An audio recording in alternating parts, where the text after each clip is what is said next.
Assalamu alaikum, class 9. How are you? Fine. Okay.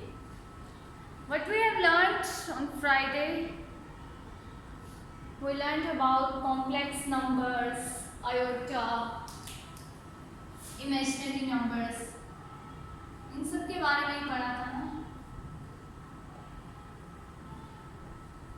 Complex numbers. What is this I? This is iota. क्या पढ़ेंगे इसको? Iota. And the value of iota is square root of -1. This is an imaginary number.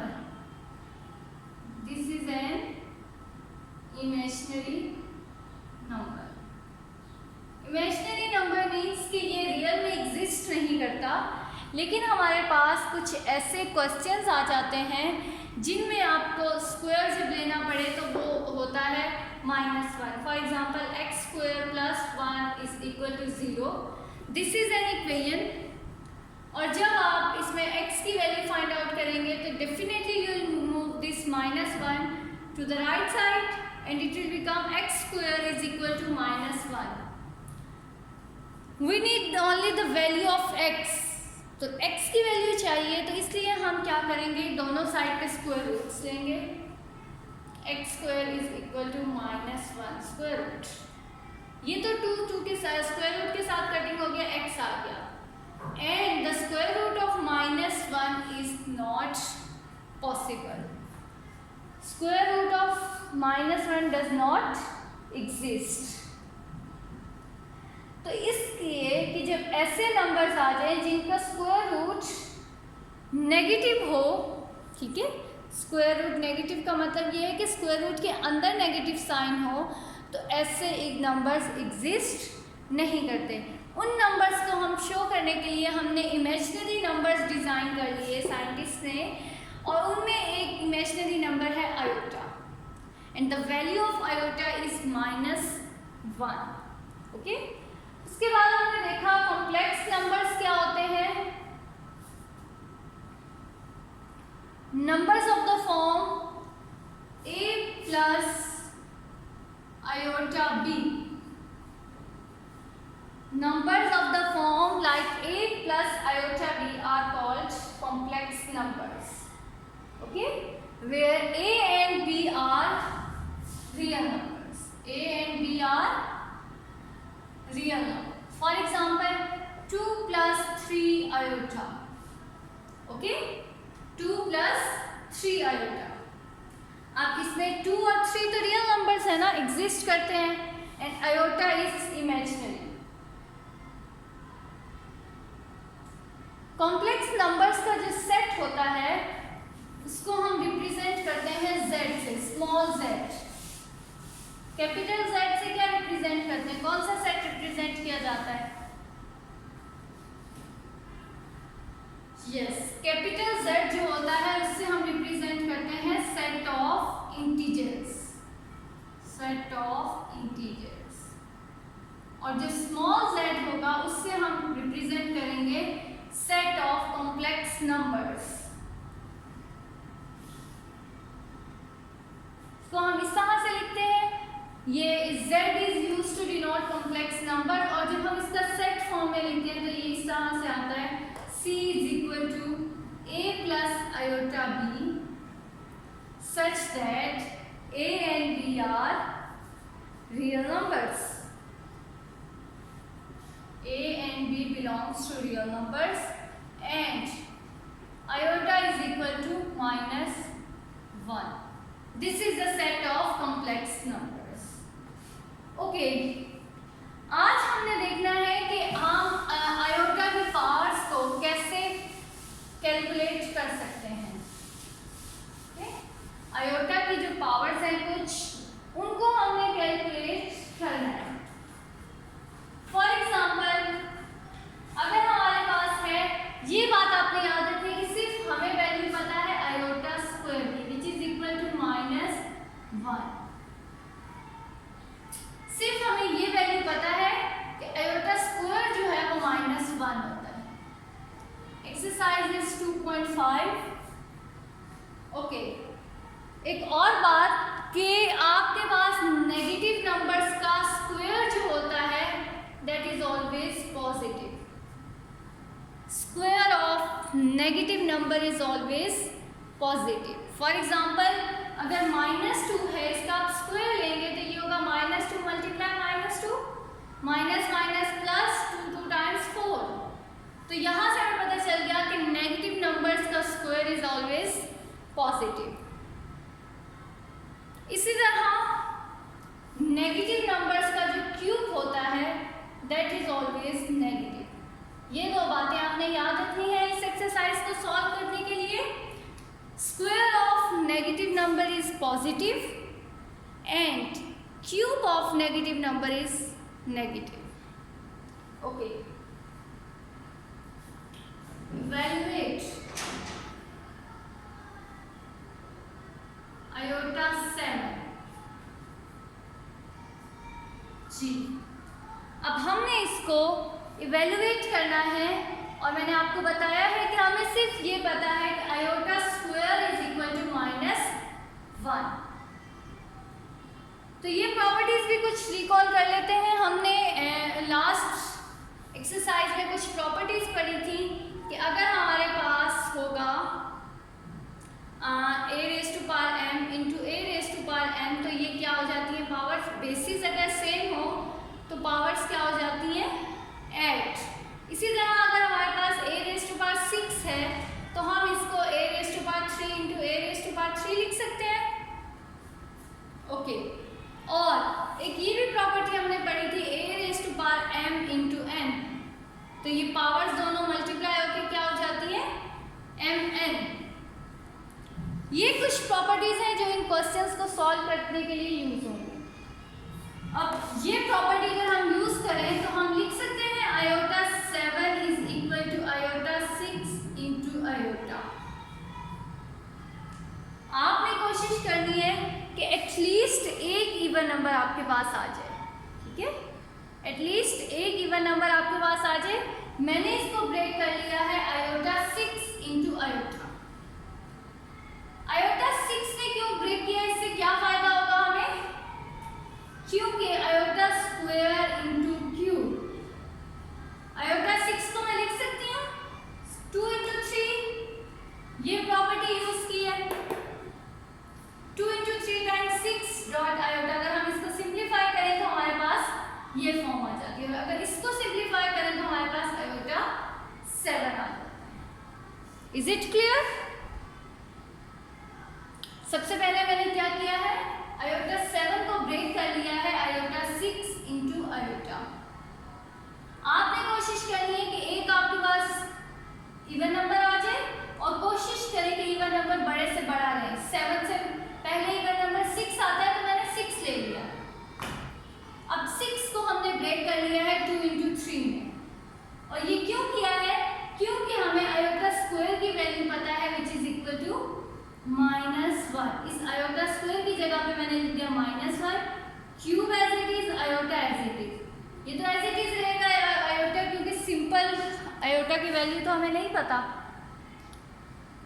अब -1 cube, -1 का cube क्या होगा, -1 multiply -1 multiply -1. 1 का cube तो 1 ही होगा ना. और नेगेटिव नंबर्स का क्यूब हमेशा क्या होता है, नेगेटिव. -1 into iota. और जब ये इसके साथ मल्टीप्लाई होगा तो इट विल बिकम -आयोटा. ठीक है, ये मल्टीप्लाई होकर क्या आ जाएगा, -आयोटा.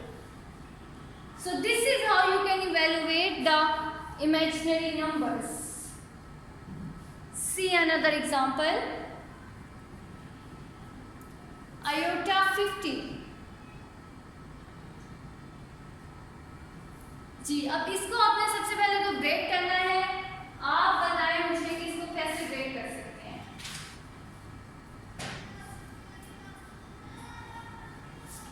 जितनी भी पॉसिबिलिटीज हैं आप उनको मुझे बताएं.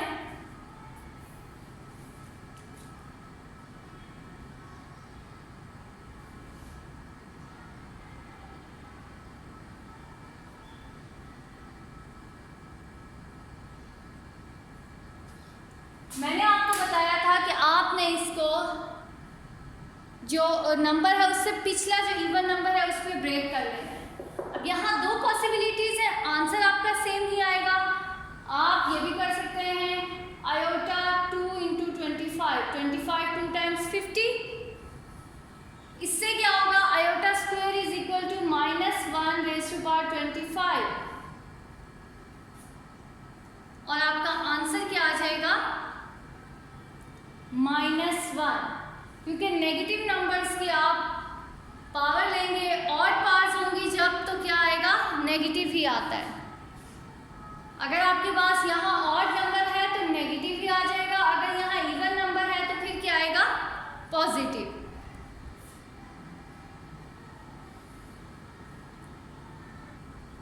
सेकेंड पॉसिबिलिटी जो मैंने आपको बताई थी वो ये थी कि इससे पिछला जो आपका नंबर होगा उस पर हम अगर ब्रेक करेंगे तो हमारे पास आएगा आयोटा इंटू आयोटा 49, ठीक है।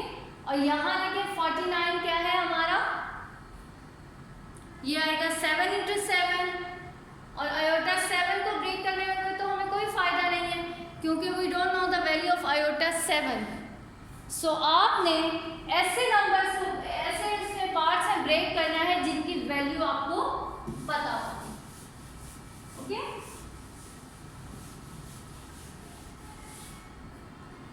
नेक्स्ट, अगर आपके पास है माइनस आयोटा 8,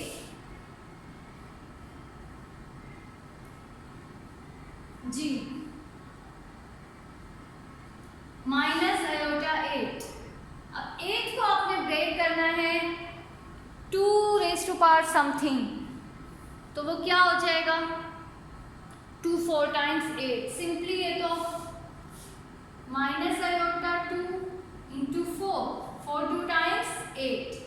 अब ये माइनस तो ये वाला आयोटा स्क्वायर का -1 और पावर में क्या आ गया 4, ये माइनस माइनस प्लस और +1 रेज़ टू पावर 4 इज 1, ठीक है।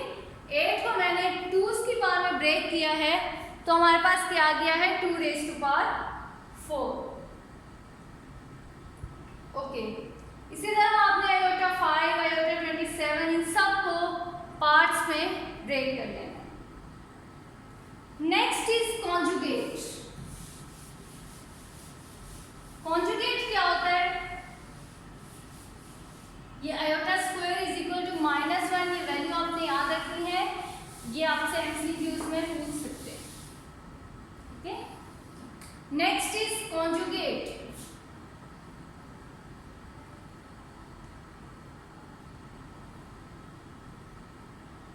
Conjugate of a complex number. Conjugate क्या होता है कि अगर आपके पास कोई कॉम्प्लेक्स नंबर है तो उसका जो इमेजिनरी पार्ट है, जो आयोटा वाली वैल्यू है, उसमें आपने उसका साइन चेंज कर देना है। अगर प्लस है तो माइनस हो जाएगा, अगर माइनस है तो प्लस हो जाएगा, ठीक है। कॉन्जुगेट का मतलब क्या है कि आपने जो आपके पास आयोटा वाली वैल्यू है उसका साइन जस्ट चेंज कर देना है, तो इसका कॉन्जुगेट क्या होगा 2 - 3 आयोटा जस्ट। अगर हमारे पास ये है -2 - 4 आयोटा, इसका कॉन्जुगेट क्या होगा, इसका नहीं साइन चेंज होगा, साइन सिर्फ आयोटा वाली टर्म का चेंज होगा, +4 iota, this is the conjugate. अब इसको आपने लिखना कैसे है, for example this is the question -2 + iota. Solution हमें आपने लिखना है let z is equal to -2 + iota. z is any complex number, z is equal to -2 + iota. अब z जो है वो क्या है, ये नंबर है कॉम्प्लेक्स, तो कॉन्जुगेट को कैसे शो करते हैं, z बार, z के ऊपर छोटी सी बार लगा दें, it means it is conjugate of z। इसका क्या मतलब है कि कॉन्जुगेट ऑफ z, ओके। तो इसका कॉन्जुगेट क्या होगा, z bar is equal to g, ये पार्ट तो ऐसे किस रहेगा और इसका साइन चेंज हो जाएगा माइनस आयोटा। तो this is your solution. Okay, अगर आपके पास सिंपल ये है -3 iota, then first of all you will let z is equal to -3 iota and z conjugate is, इसमें तो खाली आयोटा वाली टर्म ही है, तो इसका साइन चेंज होगा, it will become +3 iota. Okay, this is how you can find out the conjugate of a number. अब हम देखते हैं कि इसमें कॉम्प्लेक्स नंबर्स में रियल पार्ट क्या होता है और इमेजिनरी पार्ट क्या होता है। ऑब्वियसली जो रियल नंबर्स है वो रियल पार्ट होगा और जो इमेजिनरी नंबर्स है वो imaginary part. For example 1 plus iota, इसमें जो आयोटा वाली टर्म है हमेशा वो क्या है, अभी हमने डिस्कस किया था, आयोटा वाली टर्म जो है वो क्या है, इमेजिनरी है। तो ऑब्वियसली जो आयोटा वाली टर्म के साथ कुछ भी होगा वो इमेजिनरी होगा। अब आपने इसमें रियल बताना है, रियल के लिए आप आर ही शो करेंगे, रियल ऑफ z। इसमें रियल पार्ट क्या है, this is 1, imaginary img, imaginary part क्या है, इसमें आयोटा का कोफिशिएंट क्या है 1, तो आयोटा का कोफिशिएंट आपने लिख दिया 1। 3 iota plus 2, what is the real part of this? Real part जो है आयोटा विदाउट आयोटा, और वो क्या है हमारे पास 2, and imaginary part of z is 3, iota का कोफिशिएंट। ओके, रियल पार्ट आपका होगा जो विदाउट आयोटा होगा और इमेजिनरी पार्ट आपका होगा जो आयोटा का कोफिशिएंट होगा। -3 iota, what is the real part here? Real part is 0 and imaginary part is -3। Science को भी आपके साथ लिख देना है -3। तो इस तरह आपने रियल और इमेजिनरी पार्ट्स को अलग अलग लिखना है। The last question is find the value of x and y if x plus iota y plus 1 is equal to 4 minus 3 iota। चलो, x plus iota y plus 1 is equal to 4 minus 3 iota। सबसे पहले हम क्या करेंगे, solution में इस constant को right side पे कांस्टेंट के साथ मूव करेंगे। x plus iota y is equal to 4 minus 1, ये +1 वहां जाएगा तो क्या हो जाएगा -1 -3 आयोटा। तो x plus iota y is equal to 4 minus 1 is 3 minus 3 iota. चलिए, अब आपने यहां से x और y की वैल्यूज बतानी है। कैसे बताएंगे? यहां रियल पार्ट क्या है x, यहां रियल पार्ट क्या है 3, so the value of x is 3। यहां इमेजिनरी पार्ट क्या है y, और यहाँ इमेजिनरी पार्ट है -3, so the value of y is -3। इस तरह से आपने कंपेयर करना है, लेफ्ट हैंड साइड के imaginary part is equal to right hand side imaginary part and real part of left hand side is equal to real part of right hand side. Okay, so now your assignment is to do exercise 2.5 complete in your read copies। कोई मुश्किल exercise नहीं, बहुत easy concept है। आपने iota की values को evaluate करना है। Conjugate is too much easy कि आपने जस्ट साइन चेंज करना है। उसके बाद रियल और इमेजिनरी पार्ट्स हैं, उनमें आपने क्या करना है, जस्ट रियल पार्ट को अलग लिखना है और इमेजिनरी पार्ट को अलग लिखना है। And the last question is the value of X and Y, तो उसको आपने इमेजिनरी कॉम्प्लेक्स नंबर बना के आपने कंपेयर ही करना है। ये प्रॉपर्टी है कॉम्प्लेक्स नंबर्स की कि अगर आपके पास a plus iota b is equal to c plus iota d, तो a किसके इक्वल होगा? c के, और b किसके इक्वल होगा? d के। ठीक है, तो इस प्रॉपर्टी को यूज करके हमने इसको सॉल्व किया। Okay students, so watch the video and do exercise 2.5 complete in your NEET copies. Thank you students. Allah Hafiz.